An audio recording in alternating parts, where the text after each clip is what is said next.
Hey, friends all over the world. I got something to tell you. I have something to tell you. I had to stop what I'm doing. I'm in the middle of a writing project that's way past due. And I had a conversation today that was so um thought provoking that I said I had to make this video. And this is for the ladies.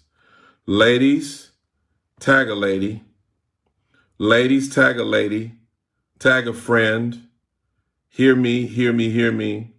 This might make some of you upset. I'm going to give you a warning right now. Some of you are going to not agree with me. Some of you are going to get mad at me. Some of you are going to say, why are you saying this? I don't appreciate this. Some of you are going to get upset. But I'm asking you to do yourself a favor and hear me until the end of this video. Okay, this is for the ladies. Tag a lady. Share with a lady. Ladies, hear me. Hear me. Stop dating and or marrying potential. Stop dating and or marrying potential. Many of you, listen, we're in a new year. This is a new year, and you have to have a new mindset.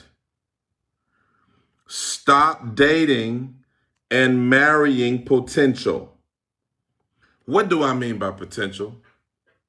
What do I mean by potential? Potential is what could be. It's what, the difference between potential energy and an actual something in the law of inertia, something in movement.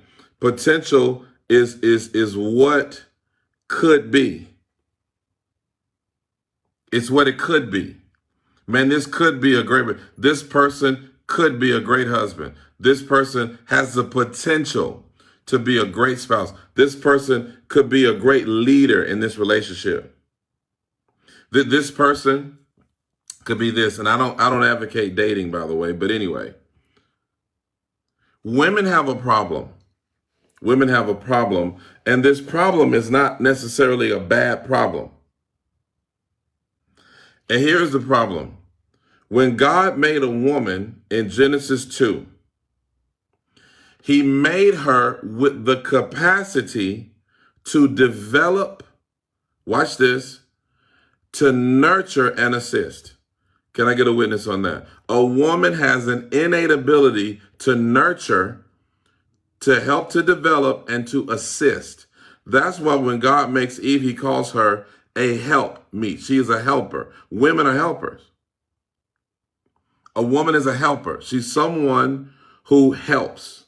She's someone who sees something going on. I can help you do that. I can help you do that. I'm not being misogynistic. I'm telling you that women are nurturers naturally.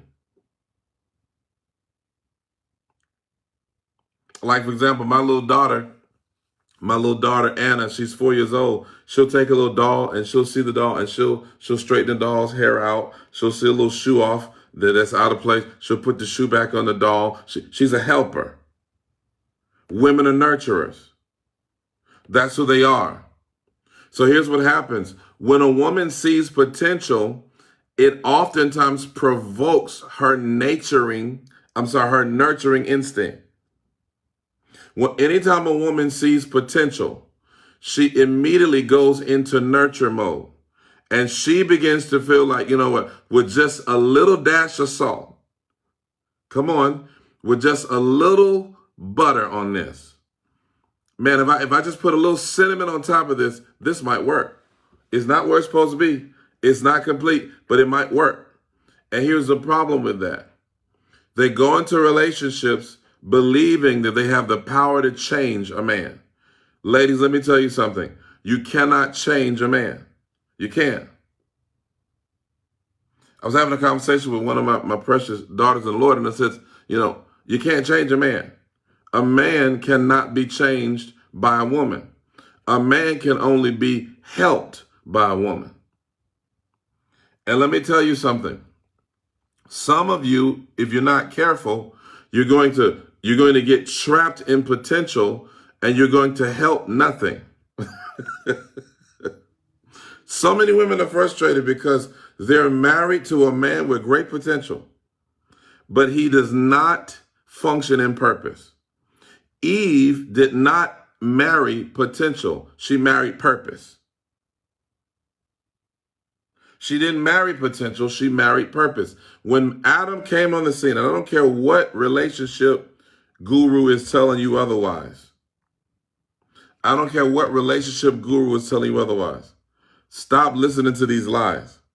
By the time Eve enters into the relationship, Adam is already in purpose. He's already in purpose. Listen, let me tell you something. I'm not saying the man will have every single thing there. I'm not saying that.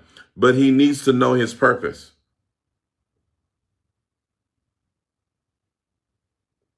He needs to know his purpose. He needs to know, why am I put on this earth? See, we ask, oh, how tall are you? Oh, okay, you 6'4". Okay. All right, you 6'4". That's good. All right. Oh, and where you work? Where you work? You're asking the wrong questions. Instead of asking how tall are you, ask how called are you? Y'all don't want to say nothing here. You don't want to say nothing. You just don't. How called are you? Do you know your calling? Do you know your calling? Do you know who you are? What are you supposed to be doing? In the next 20 years, if I got with you, what would we be doing? Do you have a purpose for your life? Do you understand what God is assigned you to do? Do you know do you know the gifting and the calling? Because really, in all reality, if he doesn't know that, he can't lead you, because he can't help you find your gifting when he's never discovered his. He can't help you walk in purpose when he's never discovered his. And I know I'm not talking about purpose like this mystical thing. I'm talking about having a relationship with God. That's what I'm talking about. And yet, women get into a whole heap of trouble because they're constantly looking for potential. That's why, listen to me, that's why some of you get jacked up. You see a man, and the pastor asked you, the minister asked you, when you're trying to date this man, is he saved? Is he saved? Well, see, what had happened was, he's a great person. He's a great person. He's great. Oh, he got a good job. Yeah. Oh no, he don't got a job right now, but his personality. That's not what we asked you. We said, is he saved? Stop looking for projects and start looking for purpose. A man is not a project. He's not something that you work on. He's not a garden that oh, okay, it's weeds right now, but it doesn't work that way.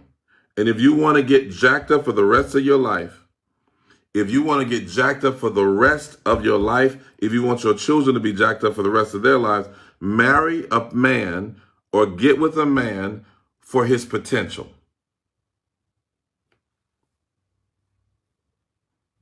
You don't marry potential. You marry purpose. Well, see, the thing is about him, like, he don't really believe in the Bible. He don't believe in all of that, but he's open. What? Open? What does that even mean, he's open? See, a lot of y'all getting with open men, and that's why you're going to have an open marriage. Because you're getting with open men, and they're open, all right. They're open to a lot of things, a lot of spirits. They're open to alcohol. They're open to twerking. They're open. They're open to threesome. They're open. You see? Oh, he's open. He's not really there right now, but he's definitely open. Oh, what do you mean open? No. Does he know God? Y'all better talk to me. I'm not saying I'm a perfect man or this one over here is perfect. That's not what I'm trying to say. Because I didn't have anything together when I met my wife. But I knew I knew the call of God on my life. I sure did. I told her everything I'm doing now. I told her I would do it before we got married. Everything I'm doing, I told her I would do it before we got married. You see? So some of you women, and bless your souls, bless your hearts. What you do is your nurturing instinct leads you in relationships. And that is the danger. Because, instead of, well, he's not really civil, right? But where did you find him? Well, I found him at Thugs R Us. He's a little dusty right now. He's a little dusty right now, a little rough around the edges. He's still cussing. Yeah, he's still smoking drink. But you know what? But with just a little dab of Jesus, little dab of Jesus will do it. Little cinnamon on top. Yeah, just get a little cinnamon Jesus. There you go. And 20 years into the marriage, you're saying, God, help me. What have I done? What have I done? What have I done? You were distracted by the potential, that you didn't pay attention to the purpose. You don't marry a man just because of what he can be. Anybody can be anything. Ladies, come on now, help me. Help yourselves.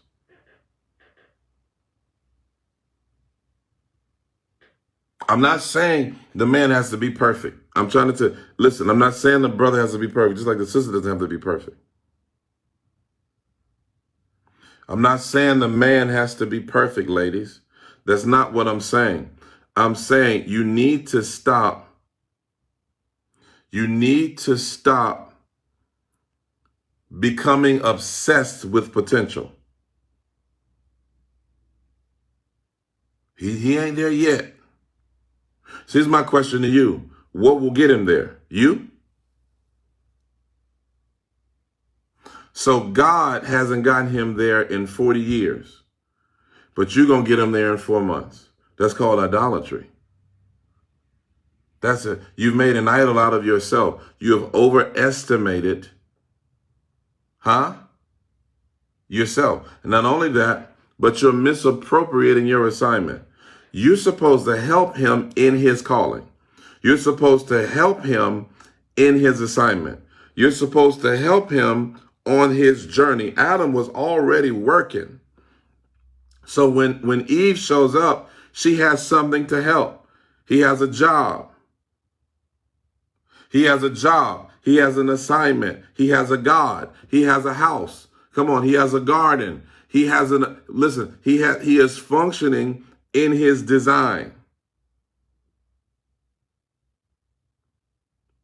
And this is why so many women are frustrated, because of an Oedipus complex. Some of you are marrying your children. It's spiritual incest. You're marrying a baby boy. You're marrying a man who is underdeveloped. A man, he doesn't have any communication skills. He doesn't know how to talk. He doesn't know how to resolve conflict. He has an anger problem. He has a drinking problem. He's verbally abusive. He's emotionally abusive. And what happens is that you think that because you have, come on somebody, beauty and booty, that you're going to change a grown man and make him in your image. Come on somebody. And this is what opens someone. When we think about the Jezebel spirit is not just about sensuality and seduction and witchcraft. The Jezebel spirit is about idolatry. And a lot of you women are trying to mold a man into your image. You're trying to mold him and shape him into the image you think he should be in. And that is not your assignment. That's not your assignment. That's why so many women are in court cases. The list goes on and on. As a pastor, I can't even begin to tell you how rampant this is, of spiritual women who can quote the Bible from Genesis to Revelation. But if I ask you, what's his prayer life like? It's not there yet. But let me tell you something, Pastor. Aya ba ba ba ha. No, no, no, no, no. No, you better take those tongues. You better take those tongues and go read your Bible. Your oboe shop. Let me tell you something. You can should have bought a Honda, should have leased a Kia, Osama bin Laden, all you want. That will not make a man become what you deem he should be. I can't tell you the thousands I talk to on a daily basis, the literal thousands that I come across. And it's the same prayer request, help me. And listen, when they were dating their spouses, you couldn't tell them nothing. They didn't listen to nobody. They didn't listen to anybody because you know what? I can nurture that. No. Don't you? Let me tell you something. Let me tell you something. I'm not saying he has to be all there. I'm not saying he has to be all there, but I'm telling you something. He needs to have a root and a foundation that existed before you came along. If he only goes to church because of you, that's the wrong man. If he only prays because you're around, that's the wrong man. He should have had a prayer life before he met you. If he only lifts his hands in worship because he wants to impress you, then that's called idolatry. You have become his God. And let me tell you something about becoming someone's God. The minute the person realizes that you are incapable of fulfilling their expectations, they will despise you. And that's why a lot of women get into marriages with men and you use whatever powers you use, your Wonder Woman powers, to snap him and grab him and come on somebody and snag him. And now when he wakes up and realizes that you're not all that he thought you was, he hates your guts and he despises you. And he will do everything in his power to sabotage your spiritual life. Because you thought you could control. You thought you could manipulate. You thought you were the queen mother, the queen goddess. I'll get a hold of him.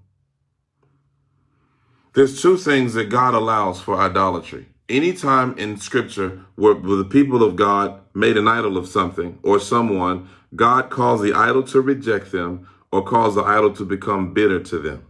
Those are the two things that happens with idolatry.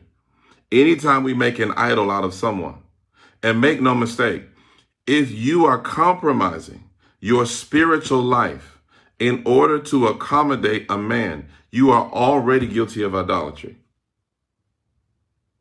You're already an idolater because you've said, God, I'm willing, my God, I'm willing to reject your standard because I would rather have a warm body next to me than be in your will.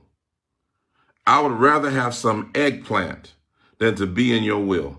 I'm willing to compromise your word and my worth so that I can get with someone who is not going in the same direction as me.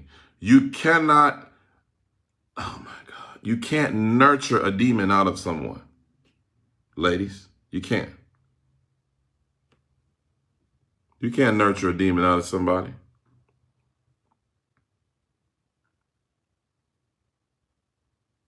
No, hear me. Let me say this and end this, because y'all going to write me and say all kinds of crazy stuff.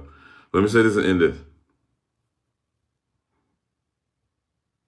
Is prayer powerful? Yes. And I know many couples that got together, they weren't saved, and they're both in ministry now. I know women who married a man that wasn't saved, and they're in ministry now, and he's a pastor. But that was a journey.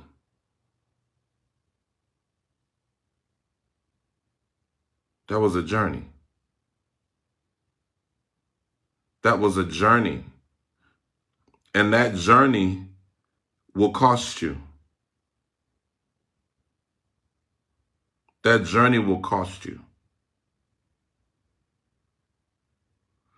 Don't just focus on potential.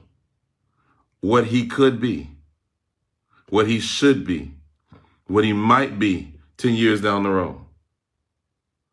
But focus on purpose. Who is he now? who is he today? And am I willing to accept the man today for the rest of my life?